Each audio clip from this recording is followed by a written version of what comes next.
Lucifer is a 2019 Indian film language action film directed by Prithviraj Sukumaran and written by Murali Gopi. And this movie is produced by Anthony Perumbavoor through the production house Asharva Cinemas.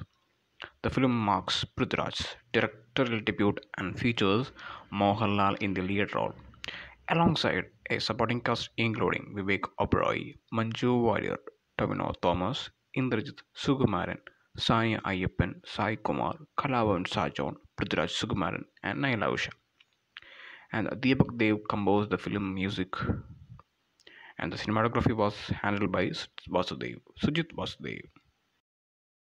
Development of the film began in 2016 when Murali pitched a story to Prithviraj at the set of Tian in Ramoji Film City. It was when he decided to make Lucifer his directorial debut. Title of the film was taken from an unreleased project of director Rajesh Pillai, which was also written by Murali with another story. Pre-production of Lucifer began in 2017 and Murali completed the final draft of the screenplay in February 2018. Principal photography began in mid-July that year and lasted till January 2019, with filming carried out in Trivandrum, Idukki, Ernakulam, and Kollam district, and Mumbai, Bangalore, Lakshadweep, and Russia. Lucifer was released in theaters worldwide on 28th March 2019. It was also dubbed and released in Tamil and Telugu. The film performed well at the box office.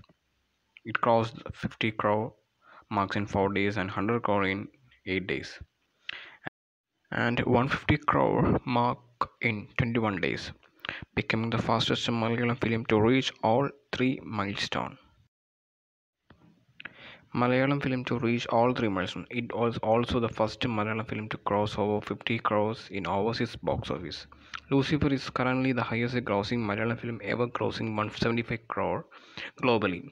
Lucifer is the first installment in a trilogy and will be followed by Empuran and Lucifer 2 Empuran and an untitled sequel which are in development. The movie start from at an Interpol office.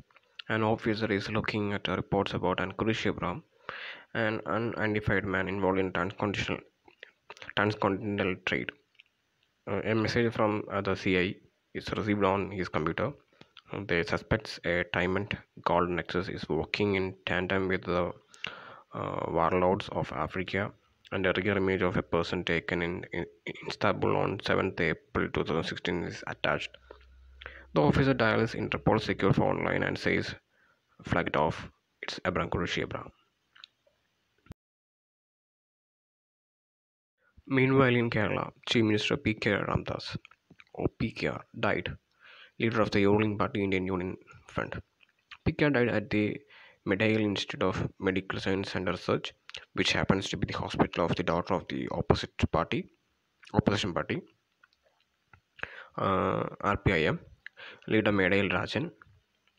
So, taking advantage of this situation, believing it would benefit in the upcoming election, Acting Chief Minister Mahesh Varma sent party activists to form a riot outside the hospital, accusing Rajan of murder.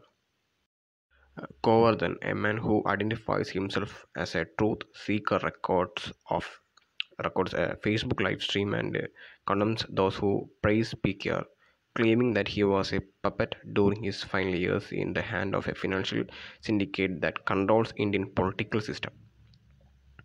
He claims the IUF party has twice the amount of money than the state's treasury, and the person who will replace PKR is crucial. He listed 5 possible candidates: Priyadarshini, Priya Ramdas, Pimal, Bobby Nair, Jatin Ramdas, Varma, and Stephen Denbally. Priya and Jatin are PKR's daughter and son. Priya has a college-doing daughter, Janvi, from her first husband, Jaydevan, who died in a questionable car accident in Dubai 7 years ago. She married NRI Poppy a year after. Poppy is known for real estate and Hawala scams. Jason abodes in the United States other than his expenses. Jason's whereabouts are unknown. Verma is the most likely successor with his seniority, known particularly for his lobbying skills. Stephen is an upstart promoted by PKR, a name not heard until last 6 years. Govardhan describes him as the most dangerous among them and addresses him Lucifer. Uh, little, little, uh, little is known about his past other than his contract work for post-war reconstruction in Iraq and Afghanistan, and gold smuggling from Dubai to Kerala. Data retrieved from Govardhan's dark web research.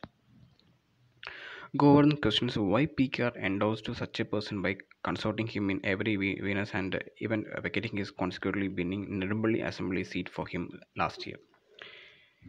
In Mumbai, Bobby meets an acquaintance Abdul. Bobby tells him that PKR had given him an ultimatum a month ago to stop his truck trafficking. With the PKR's demise, Bobby plans to fund the IUF party with the truck money, uh, overthrowing present financial Manapatal Chandi by offering three times higher. With the help of Abdul, Bobby cuts a deal with the truck lord Fyodor, who agrees to transfer 250 crore every month in exchange of unchecked truck contraband into Kerala once the IUF wins the election. But for the deal to proceed, Bobby has to first set up a truck production plant. Abdul insists it should be in the government sealed timber factory in Nedambally range. At the same time, cremation ceremony of PKR is carried out in Kerala. Pre asks Verma to forbid Stephen from the ceremony. On Verma's order, Commissioner attempt to hindering his away but fails. Jason, who should be performing PKR, returns is absent. Last informed to be on a camping trip. On that night, Poppy arrives home and, unbeknownst to Priya, gives Janvi some Malana cream. He convenes a meeting with IUF ministers, informing his decision to fund the party and dissolve the current ministry to prepone the election to take advantage on the present sympathy wave, and nominated Chetan as the party's next chief minister candidate. And since Chandi is Stephen's ally, Verma advised Bobby to first reconcile with Stephen. But Stephen objects funding the party with the truck money and threatens Bobby. Enraged, Bobby assigns Sanjeev, the chief of IU Fund News Network NPTV, to start a smear campaign against Stephen. Much to the chagrin of his co-work and girlfriend Arundhati, a report is sent to the Govardhan to collect evidence for his claim.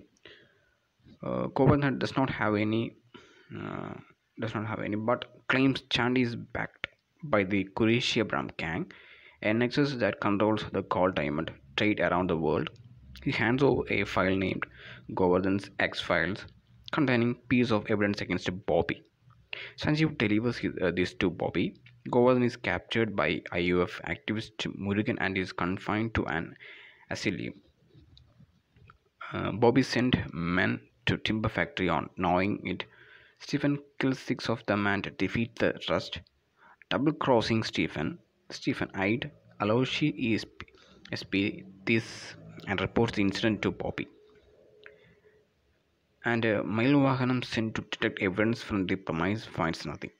From Priya's diary, Bobby finds out that she resents Stephen because her father gave more care for him, who was brought to their home as a child and was a cause for a rift between her parents. Stephen runs ashram and a destitute home. Aloshi persuades one of his inmates, Abarna, to slander Stephen. On NPTV, she accuses Stephen of raping her and conduct of other illegal activities. This creates public outrage against Stephen, who is arrested and imprisoned. In prison, Stephen gets a phone call from Zaid Masood, a mercenary and Stephen's confidant. Chazin arrives and impresses public with his speech while transferring fund to Bobby, Fidhu's containers are sabotaged by Said and his cohorts. who demand the release of Priya for sex in exchange for not filing a case against Janvi. From Janvi, Priya commits to know about Bobby's lustful behavior towards her. When asked, Verma left with no Bobby choice, admits it releases and him. intimidates Priya Meanwhile, with Janvi is exposing hospitalized Janvi's after contact with LSD drug peddlers overdose. and threatens to cast away her Manivahanam and blackmails Janvi as he cast away PKR and Jayadevan. Meanwhile, Aparna admits on NPTV that she lied about Stephen. With no other choice, Priya seeks the help of Stephen, who vows to protect them. Stephen's men kill Manivahanam. He meets Sanjeev to clear MPTV's debts, taking control of the channel. Jatin and Priya convene a press conference to expose Bobby's illegal trades. Jatin tells Bobby that his allegiance is with Stephen. Bobby is captured in Mumbai by Faidur's men. Before Faidur could kill him, Saeed and Kang killed them, rescuing Bobby